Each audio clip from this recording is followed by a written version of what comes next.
इतिहास गवाह है, जब भी कोई व्यक्ति महान बना तब उसने सबसे दृढ़ संकल्पों के द्वारा ही बना है या अपने बड़े विचारों से बनता है। एक लड़का कैसे महान बना, आइए समझते हैं बौद्ध कहानी के माध्यम से। बहुत समय पहले की बात है, पुराने मध्य भारत में एक रियासत हुआ करती थी। रियासत की बद्धी रानी की गौतम बुद्ध के प्रति बहुत निष्ठा थी। उस रियासत के महाराज देवराज की दो रानियां सुरुचि और सुनिधि थीं। राजा देवराज की पहली पत्नी सुरुचि थी, जिसका स्वभाव किसी साध्वी की तरह था। वो गौतम बुद्ध को अपना आराध्य मानती थी और उनके बताए मार्ग पर चलने की कोशिश करती है। उनके साथ उनका बेटा वीर भी खेलता रहता, लेकिन देवराज का पूरा ध्यान अपनी दूसरी पत्नी सुनिधि के ऊपर ही रहता। वो देखने में बहुत ज्यादा खूबसूरत थी। इसी खूबसूरती की विलासता में महाराज खोए रहते। राजमहल की ज्यादातर तमाम सुख सुविधाएं दूसरी पत्नी सुनिधि और उसके बेटे सुमंत को ही मिला करती। दोनों ही पत्नियों के राजदुलारों की खिलखिलाहट से पूरा महल जगमग रहता। रियासत के लोगों को भी पता चल चुका था कि उन्हें होने वाला राजकुमार मिल चुका है। राज्य के लोग अक्सर सोचा करते कि भविष्य में राजगद्दी पर कौन बैठेगा, तो इस पर ज्यादातर लोगों का मत तो सुरुचि के पुत्र वीर के ऊपर ही था कि भविष्य के राजा वही होंगे, क्योंकि धर्म और नीति के अनुसार बड़े पुत्र को ही राजगद्दी मिलनी चाहिए। लेकिन समय की लकीरों को कुछ और ही मंजूर था। देवराज की पहली पत्नी सुरुचि का स्वभाव बड़ा शांत और न्याय संगत था। वो न्याय, धर्म और बौद्ध धर्म की बातें किया करती। मां की संगत पाकर बेटा वीर भी उसी स्वभाव का हो गया था। वीर अब बद्धा हो रहा था। उसका स्वभाव ऐसा हो गया कि उसे जो भी मिलता वो भी मां की तरह संतोष कर लेता। समय का चक्र चलता है और एक दिन रियासत का दरबार सजा हुआ था। उसी दिन भावी राजकुमार के नाम की घोषणा भी की जानी थी। सभी इस बात को लेकर आत्मविश्वासी हुए पड़े थे कि होने वाला राजकुमार वीर ही होगा। महाराज अपनी पत्नी सुनिधि के साथ सिंहासन पर बैठे हुए थे। महाराज छोटे बेटे सुमंत को दुलार रहे थे। वहीं वीर अपनी मां सुरुचि के साथ दरबार में बैठा हुआ था। सभी पुरोहितों ने वीर की मां को बता दिया था कि आज राज दरबार में वीर के राज तिलक की पूजा है, उसे तैयार करके लाना। वीर की मां सुरुचि ने भी बड़े दुलार से अपने बेटे को तैयार किया और ईश्वर के सामने प्रार्थना की और माथा टिकवाया। महल में शंख बजने शुरू हुए। पुरोहितों ने वीर का नाम भी लिया। बालक वीर सौम्या अंदाज में पिता की गद्दी की तरफ बढ़ा और अपने पिता का आशीर्वाद लिया। पिता आशीर्वाद देने के लिए हाथ उठाते कि दूसरी रानी सुनिधि ने पीछे धकेल दिया। वीर की आंखों से आंसू गिरने लगे। भरे राज दरबार में गुस्से से लाल रानी सुनिधि ने वीर की कलाई को मोद दिया था। उन्हें सिंहासन पर पहुंचने से रोक दिया। फिर सुनिधि ने अपने कड़े शब्दों और सख्त आवाज में कहा कि तुम इस सिंहासन और महाराज की गोद में बैठ नहीं सकते। सिंहासन में बैठने वाला काबिल हो या ना हो, वो चहेती रानी का पुत्र ही होना चाहिए। तुम दासी के बराबर वाली रानी के पुत्र हो। सिंहासन पर मेरा पुत्र सुमंत ही बैठेगा और जो सिंहासन पर बैठेगा जनता उसी को राजकुमार मानकर आदर सम्मान देगी। तुम जाओ अपनी माता के पास और बुद्ध की सेवा करो। मेरे रहते तुम्हें आत्मसम्मान कभी नहीं मिल सकता। जाओ पहले अपना भाग्य बदल कर आओ। राजकुमार बनने के लिए तुम्हें मेरी कोख से जन्म लेना पड़ेगा। यह सब सुनकर पूरा राज दरबार हक्का बक्का रह गया। सबको आश्चर्य भरी नजरों से महाराज देवराज की ओर देखे जा रहे थे कि महाराज कुछ बोल क्यों नहीं रहे। लेकिन महाराज बोलते भी क्या, वे नजरें झुकाए बैठे थे, क्योंकि उनकी आंखों और मन पर तो रानी सुनिधि की खूबसूरती और विलासता का पर्दा पड़ा हुआ था। ऐसे में भला वो रानी का विद्रोह कैसे कर सकते थे? अगर वो रानी का विद्रोह करते तो उनकी विलासता भरी रातें कैसे रंगीन होती, खूबसूरत जिस्म का आनंद लेने से वंचित हो जाते। वीर को अपनी सौतेली मां की बातों से ज्यादा बुरा अपने पिता के चुप रहने का लगा। कुछ देर बाद वो राजमहल के बाहर चला गया। संध्या आरती का समय हो चला था। वीर की मां सुरुचि ने वीर को अपने पास बुलाया। वीर का चेहरा देखकर वो घबरा गई। वीर ने उनसे कहा कि मां, पिताजी हमारे साथ ऐसा क्यों करते हैं? अब हमारा क्या होगा? क्या मुझे कभी किसी का मान सम्मान प्राप्त नहीं हो पाएगा? जवाब देते हुए वीर की मां ने अपनी उंगली से मंदिर की तरफ इशारा किया। यह कमरा कुछ दूरी पर था और इसमें महात्मा बुद्ध की प्रतिमा मूर्ति रखी हुई थी। वीर ने इशारा करते हुए पूछा, वहां क्या है मां? जवाब देते हुए मां बोली, वो महात्मा बुद्ध है, वहीं तुम्हें सिद्ध बनाएंगे, उनकी शरण में जाओ बेटा। बुद्धम शरणम गच्छामि। ये पंक्ति सुनते ही वीर ने बहुत अच्छा महसूस किया। सुरुचि बोली, बेटे, तुम्हारे लिए इस सिंहासन से भी कहीं बढ़ा और आगे का सिंहासन बना हुआ है, इसलिए इस सिंहासन लालसा व मोह त्याग कर उस बढ़े सिंहासन को प्राप्त करो। जब तुम उस सिंहासन पर बैठोगे तो, लेकिन उसे पाना इतना आसान नहीं। जीवन के उस सिंहासन तक तुम्हें महात्मा बुद्ध की शिक्षाएं लेकर जाएंगी। लेकिन वीर को अब भी ये समझ नहीं आ रहा था, मां आखिर किस तरह के सिंहासन की बात कर रही है, जो राज्य सिंहासन से भी कहीं बड़ा है। उसके कानों में तो अभी भी सौतेली मां के ताने गूंज रहे थे कि वो अभागा है।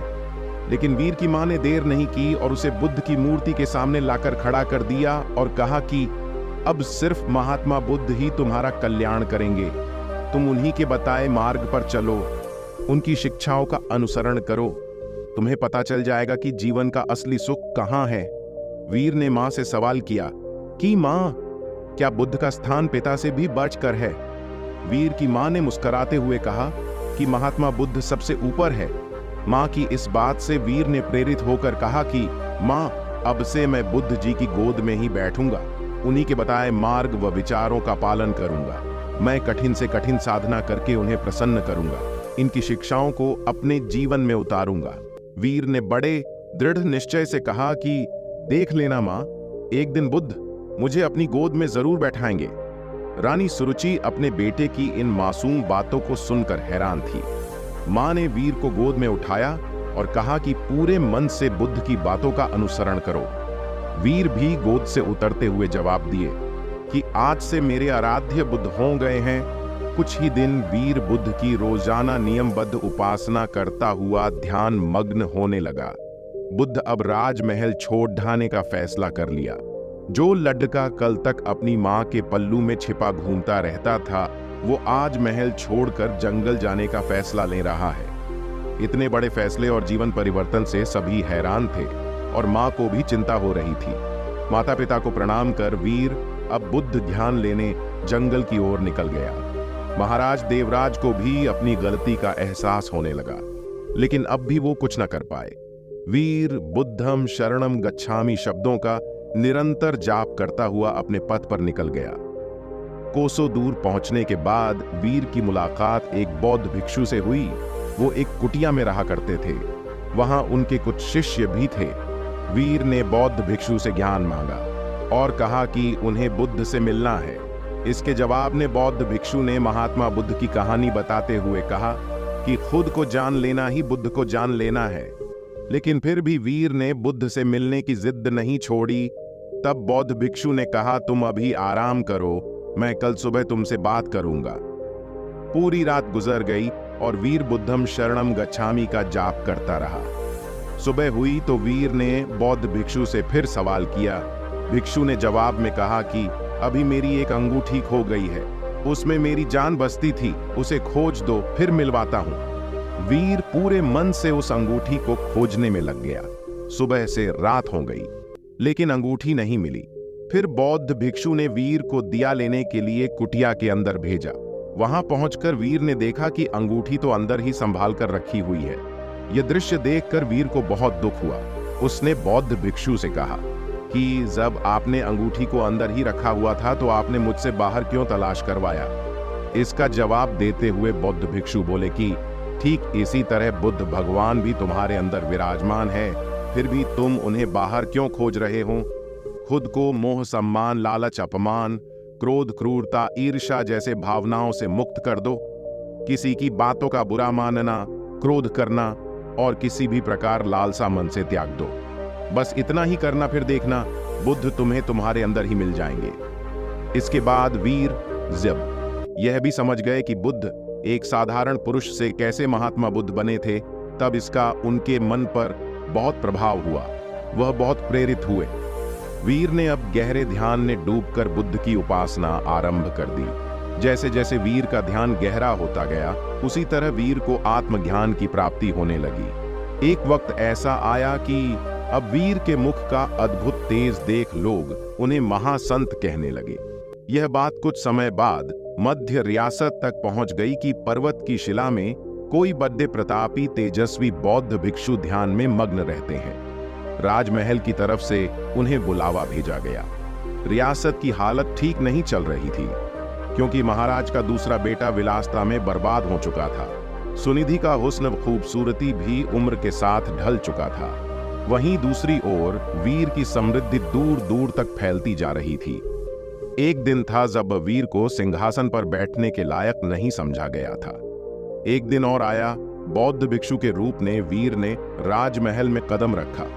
प्रजा की आंखों में आंसू भी थे और सम्मान भी। महाराजा और सुनिधि हाथ जोड़े पछतावे के आंसू रो रहे थे। वीर की मां के कानों में भी बच्चे वीर की बातें साफ साफ गूंज रही थीं।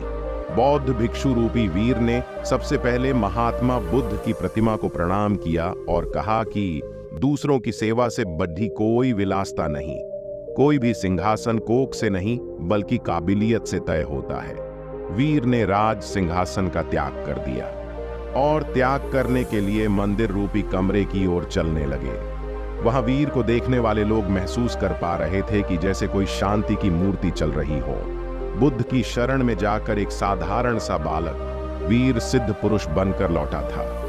दक्षिण भारत में आज भी यह कहा जाता है कि वीर को बुद्ध मंदिर की ओर जाते देखा था सबने, पर वापस आते कभी नहीं देखा गया। जब मंदिर के भीतर गए तो वहां पर बस भिक्षु वस्त्र ही मिले थे। कहा जाता है वह सिद्ध हो चुके थे, उन्होंने बुद्ध की शरणों में शरण ले ली थी। इस कहानी से हमें सीखने को मिलता है कि कर्म भाग्य से कहीं बड़ा होता है, को परिस्थितियों को बदल देने की क्षमता रखता है। बुरा कर्म धीरे धीरे मनुष्य से एक दिन सब कुछ छीन लेता है। मन का चयन, सुख शांति, धन संपदा, वैभव, सम्मान, प्रतिष्ठा। बुरा कर्म, गलत आदतें एक दिन मनुष्य का जीवन नर्क बना देती है। इस कहानी से हमें यही सीखने को मिलता है कि ईश्वर सभी के अंदर, इसकी खोज स्वयं में करें। ईश्वर की मौजूदगी का एहसास जरूर होगा। जीवन में कोई पाप ना करें, हमेशा मदद करें और इंसानियत को जिंदा रखें। जीवन सफल होगा। दोस्तों, वीडियो पसंद आई हो तो वीडियो को लाइक करें और चैनल को सब्सक्राइब जरूर करें, ताकि और ऐसी ही कहानी हम आप तक पहुंचा सके। और कमेंट में नमो बुद्धाय जरूर लिखें। मिलते हैं किसी और इंटरेस्टिंग वीडियो में, तब तक अपना ख्याल रखें। धन्यवाद।